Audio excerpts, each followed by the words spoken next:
So this is where we started off from the last one. I'm having to do these in real short segments because I can't get them to upload if they're too big. So these are the alkanes, okay? So to be able to draw alkanes, you have to know the prefix, okay?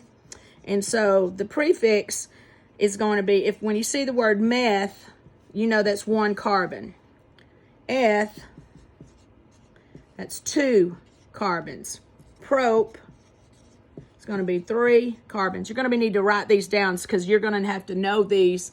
You're going to have to be able to draw and name, and I'm going to give you like 1,3 propane, and you'll have to, or 1,3 propene, you'll have to draw it. So you'll have to memorize these prefixes. Bute is 4 carbons. Anybody for 5? What do you think? Yep, you're right. Pent is 5 carbons, okay? What about for 6? What do you think? 6-sided figure is a what? Hexagon. So this is 6. Hex is 6. What about 7? You probably said sept. Sept would be in math, but in biology or in chemistry, it's actually hept. And then what about 8? 8 is going to be octane or oct, okay? And then 9 is going to be non, and then dec is going to be how many? You guessed it. How many years is in a decade? 10. So 10 carbons, okay? So you have to know these prefixes in order to be able to draw these alkanes, okay? And so these are the prefixes. Meth is 1, eth is 2, prop is 3, bute is 4, pent is 5, hex is 6, hept 7, oct 8, non 9, and 10 dec. Okay, and so I'm going to move this off now, and I'm going to show you how to make ethane. Okay, so ethane. So when we see the word ethane, we look at it. Eth means 2 carbons, and ane we know means single covalent bonds. All right.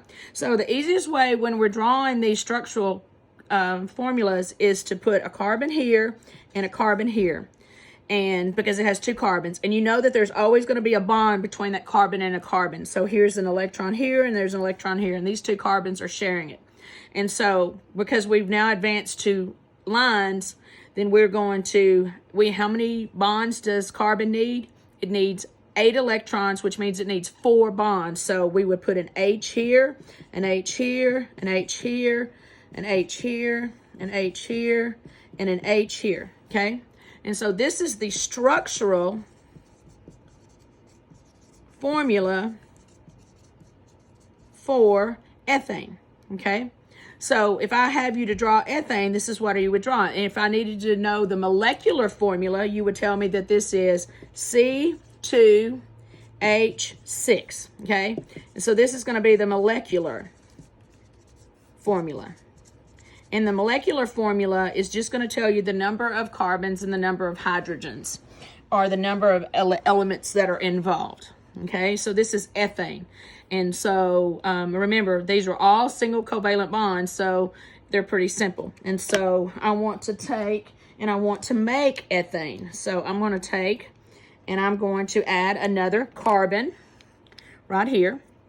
And carbons are always going to be black. And if we were in a non-pandemic, we would all be making these. But since we can't share materials, I'm having to do this. So I'm going to put hydrogen there.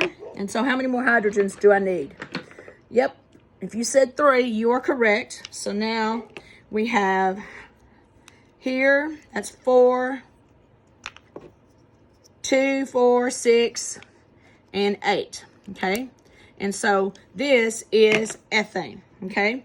And so you can see that right there, they are equal, or you can do them like this, and they look different, but these are spinning like this in real life. Now, the crazy thing is that this is the makings for ethanol, which is alcohol that people drink. But this is dangerous. This is a dangerous gas, but we can put a functional group on there with an OH, and we turn it into ethanol.